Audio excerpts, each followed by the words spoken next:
Hello दोस्तों, कैसे हैं आप सभी। आशा करता हूं आप सभी अच्छे होंगे और बहुत ही बेहतरीन ढंग से एग्जामिनेशन की आप लोग सभी सचिवालय की तैयारी में जुटे रहे होंगे। अभी कुछ समय बाद आपको दरोगा की भी वैकेंसी दिखने वाली है, तो बस कमर कस लीजिए। कहीं ना कहीं किसी सचिवालय या दरोगा किसी एक में सफलता लेकर के ही दम लेना है, ठीक है। आइए आज हम लोग नागपुरी के गीत संबंधित में एक अगली कड़ी जोड़ते हैं, जिसका नाम है क्रिया संबंधी गीत। लोकगीत में हम लोग क्या पढ़ रहे हैं, क्रिया संबंधित माने काम से संबंधित। देखिए नागपुरी भाषी क्षेत्र क्या है, नागपुरी भाषी क्षेत्र में बेसिकली यहाँ पे इतना मिनरल्स होने के बावजूद भी कृषि प्रधान राज्य है। और यहाँ के जो नागपुरी भाषी क्षेत्र का बात करेंगे तो जितने पुरुष काम करते हैं उससे पीछे महिलाएं नहीं हैं, महिलाएं भी काम करती है। अगर छोटा बच्चा रहता है तो पीठ में टांग करके क्या है वो सारे तरह के काम करती हैं, चाहे फैक्ट्री में काम हो या फिर रेजा कुली का काम हो या रोड पे काम हो, किसी भी प्रकार के काम में है या खेती में काम हो, वो लगी रहती हैं। औरतें बराबर काम करती है और ऐसे में क्या है काम में थकान को मिटाने के लिए क्या है गीत का सहारा लिया जाता है। और इसमें क्या है गीत में आसानी से काम भी हो जाता है, पता भी नहीं चलता है समय का। तो आइए हम लोग पढ़ने वाले हैं क्रिया, काम से संबंधित गीत, क्रिया संबंधी गीत। नागपुरी भाषी क्षेत्र प्रकृति की बेटी है, ठीक है। नागपुरी भाषी क्षेत्र जो है, नागपुरी भाषी क्षेत्र की बात करेंगे तो किसकी बेटी है, प्रकृति की बेटी है। प्रकृति ने इसे सजाया और संवारा है, ठीक है। क्योंकि वाकई में आप जो झारखंड की देखिएगा तो एक बड़ा ही मनोरम राज्य है जो प्रकृति की गोद में बसा हुआ, प्रकृति की बेटी भी आप कह सकते हैं।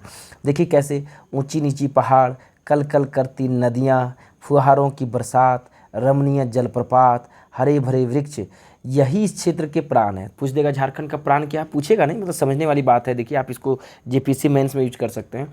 ऊंची नीची पहाड़, कल कल करती नदियाँ, फुहारों की बरसात, रमणीय जलप्रपात, हरे भरे वृक्ष, यही झारखंड के प्राण है। इसी रत्नगर्भा भूमि ने प्रकृति गीतों को जन्म दिया है। और यही सब जो रीज़न है, यही सब जो कारक हैं, ऊंची नीचे पहाड़, कल कल करती नदियाँ, फुहारों की बरसात, रमणीय जलप्रपात, हरे भरे वृक्ष, यही सब कारकों ने क्या है गीतों को जन्म दिया है, ठीक है। आइए, इस क्षेत्र के निवासियों की सामान्य आजीविका कृषि पर निर्भर करती है और यही कारण है कि नागपुरी लोकगीतों में वर्षा ऋतु का विशेष वर्णन मिलता है। इसकी जो जीविका निर्भर किस पर करती है, कृषि पे, ठीक है। तो कृषि जब यहाँ की जीविका का आधार है तो कृषि किससे संभव है, कृषि तभी होगी जब बारिश अच्छी होगी। तो अधिकतर गीत यहाँ पर भी आपको वर्षा से अधिकतर रिलेटेड गीत आपको मिलेंगे क्योंकि उसी से कृषि होती है। आप उसको क्रिया गीत में शामिल कर सकते हैं। आइए देखते हैं गीत पे हम लोग चलते हैं। चलिए ये हो गया आपका पहला क्रिया गीत। ऐसो कर क्या है, देखिए थोड़ा सा ब्राइटनेस बढ़ा दे रहा हूँ मैं।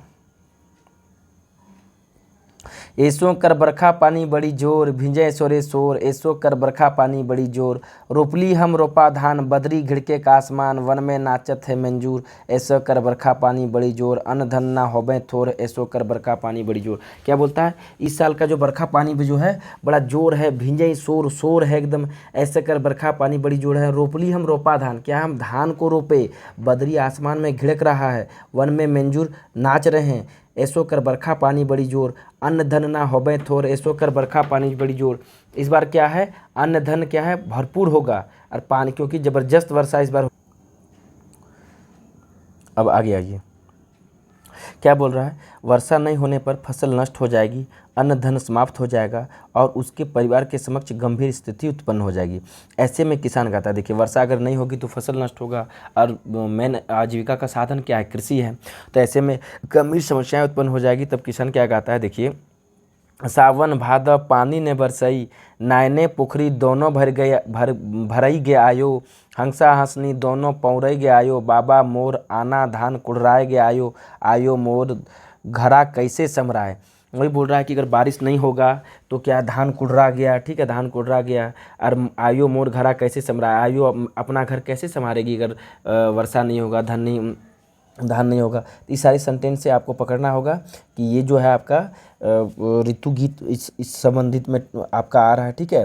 किसमें आ रहा है, क्रिया संबंधी गीत में आ रहा है। भले वर्षा से संबंधित गीत है लेकिन ये सारे क्या हैं आपके क्रिया से संबंधित गीत है, ठीक है, काम से संबंधित। धान आ रहा है, ठीक है, दाना कुड़ रहा है। तो ये सब धान कब रोपते हैं, जब आप वैसा श्रम करते हैं। एक धान रोपने का एक प्रोसेस है। वर्षा नहीं होने पर किसान की चिंता का एक गीत, देखिए अगर वर्षा नहीं हो रही तो फिर किसान का एक चिंता की क्या गीत है। तिलसाइर धान रोपा मैं रोपलों, बरखा बड़ी दगा देल, सावन भादे रोपा मैं रोपलों, बरखा बड़ी दगा देल। क्या बोल रहा है, तिल सार तिल जैसा धान हम रोपा रोप लें, बरखा बड़ी दगा दिया। सावन भादों में रोपा रोपे, बरखा बड़ी दगा दिया। तो रोपा रोप लो, तो रोपा रोपली मतलब धान रोपनी से संबंधित क्या है, क्रिया गीत में आएगा। ठीक है, धान रोपनी क्या आता है, धान रोपनी याद रखिएगा आप लोग, धान रोपनी क्रिया गीत में आता है। और इसमें संबंधित कहीं ना कहीं धान से संबंधित है। बेसिकली आपका खेती संबंधित बारिश ही गीत क्रिया गीत में कहलाता है। खेती संबंधित जो गीत है क्रिया गीत कहलाता है, उसमें बारिश का भी रोल है, क्योंकि उससे संबंधित गीत जुड़ा हुआ है। तो उसको आप क्या है, पावस मत मारिएगा। जहाँ रोपा रोप लो ये सब आएगा, खेती से संबंधित होगा, उसको क्रिया गीत मारिएगा। आगे चलिए, सावन भादों में खेती का काम जोर शोर से चलता है, रोपनी का काम पूरा गति पर होता है। सावन भादों में क्या है, जोर शोर से चलता है खेती काम, क्योंकि बारिश वाला मौसम है। रोपनी का काम पूरा गति पर होता है। नागपुरी भाषी क्षेत्र की स्त्रियां सामूहिक रूप से खेतों में रोपनी का काम करते हैं। आप भी देखिएगा, खेत कौन रोपती है, तो क्या है न, स्त्रियां ही खेत को रोपती है। ठीक है, अब पूरा सामूहिक रूप से जिस प्रकार खेत है उस प्रकार की औरत लोग उसमें आकर के रोपती हैं।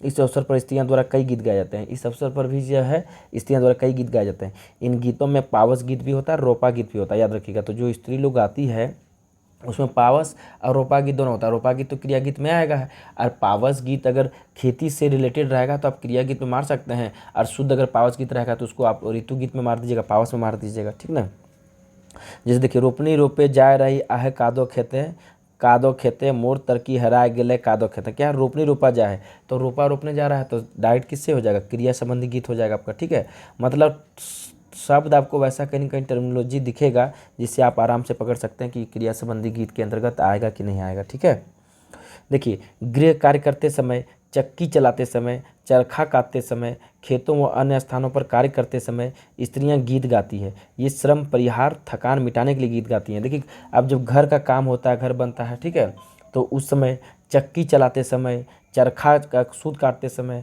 खेतों व अन्य स्थानों पर कार्य करते समय सभी स्त्रियां गीत गाती है। किस लिए गीत गाती है, ताकि थकान थोड़ा मिट सके। श्रम परिहार जिसको बोलते हैं, थकान मिटाने के लिए गाती हैं। देखिएगा दूसरा गीत क्या है, बारी बारी कपेसा दुयो बारी उठेसु कपेसा रने झने उठालो भाई कातलो 700 रुआ बिनी देबे रे जुलहारे। देखिए क्या बोलता है, बारी बारी कपेसा, देख रहे हैं, कपास का दुयो बारी, उठेसु कपेसा रने झने उठालो भाई कातलो 7 रुआ। क्या है रुआ काट रही है, तो क्या है रुआ काट रही है, तो क्या क्रिया संबंधी गीत आएगा। तो इस तरह से आपको क्या है पकड़ करके आपको समझना होगा कि किस गीत के अंतर्गत आएगा। कपास बिनती, सूत काटती तथा लुंडी बनाते वक्त का ये गीत है। ये गीत तीनों में चलेगा। कपास बिनते वक्त का ही गीत है, ये सूत काटते समय का गीत है, और लुंडी बनाते वक्त का गीत है। ये गीत तीनों समय ये गीत गाया जाता है। तो ये क्रिया संबंधी गीत है। ठीक है ना, तो इसी प्रकार का क्रिया संबंधी गीत यहाँ पे समाप्त होता है। ठीक है, बने रहिए चैनल पे। कंप्लीट नागपुरी टेस्ट जरूर लगाइए, अभी टाइम है अपने को आंकने का, अपने को ज़्यादा टाइम दीजिए, और क्या अमेंड है, क्या सुधार लाना चाहिए, किस सेक्शन से गलती हो रही है, इस चीज़ों पे करेक्शन करने का टाइम है, तभी आप स्कोर ज़्यादा कर पाएंगे। तो ज़रूर सेक्शनल टेस्ट लगाइए। जो कोर्स से नहीं जुड़े हैं ज़रूर कोर्स से जुड़िए। यहाँ पे MCQ, प्रीवियस ईयर पेपर, सब चीज़ दिया जा रहा है। पेपर 3 के लिए भी आप यहाँ महाअभ्यास से ज़रूर जुड़ें, ताकि आपको बेहतरीन मार्क्स मिल सके। Thanks for watching. बने रहिए स्टडी फॉर गोल्स पे, शुरुआत से लेकर के आखिरी मुकाम तक। सभी को जोहार, जय हिंद।